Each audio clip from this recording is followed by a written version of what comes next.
വേണ്ടെന്ന് ഞാൻ എഴുതി കൊടുക്കും.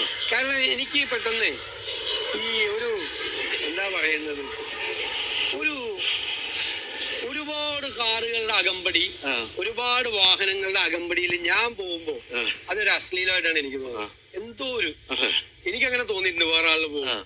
കേരളത്തിലെ മുഖ്യമന്ത്രി ഒന്നും പോകുന്നില്ലേ, എനിക്ക് വിരോധമൊന്നുമില്ല. എന്നാൽ ഇത്രയും വണ്ടിയുടെ ആവശ്യം മുഖ്യമന്ത്രി പിണറായി വിജയനും ഇല്ല എന്നാണ് എന്റെ അഭിപ്രായം. ഇത്രയും വണ്ടിയുടെ ഒന്നും ആവശ്യം ചിലപ്പോ പോകുമ്പോ നമുക്കൊരു നമ്മൾ അകന്ന ആളുകളായിട്ടുള്ള ഒരു അകൽച്ച നമുക്ക് ഉണ്ടാവും. നമുക്ക് പോകുമ്പോ പൈലറ്റ് ഇപ്പൊ വേണ്ടി വരും, പൈലറ്റ് എത്തൂലേ, അതുകൊണ്ട് ചിലപ്പോ വേണ്ടി വരും. ഗവൺമെന്റ് സമ്മതിക്കില്ല, പോലീസ് ഇല്ലാതെ നമ്മൾ യാത്ര ചെയ്യാൻ എന്തെങ്കിലും പ്രശ്നം ഉണ്ടായ ഗവൺമെന്റിന്റെ റെസ്പോൺസിബിലിറ്റി ഉണ്ട്. അതുകൊണ്ട് പരിമിതമായ രീതിയിൽ ആവശ്യം. കേരളത്തിലൊന്നും ആരും ഒന്നും ചെയ്യും, അങ്ങനെ ചെയ്യും. കരിങ്കൊടി കാണിച്ചിട്ട് അതൊക്കെ പോകുന്നല്ലാതെ ഉണ്ടാക്കി പോകുന്ന. അതെനിക്ക് എപ്പോഴും തോന്നുന്നു കരിങ്കൊടി എത്താൻ ഭയപ്പെടുന്നത് എന്തിനാണ്? നമ്മളിപ്പോ നമ്മളെയൊക്കെ കാണിച്ചിട്ടുണ്ട്, ആളുകള് കാണിച്ചിട്ടുണ്ട്.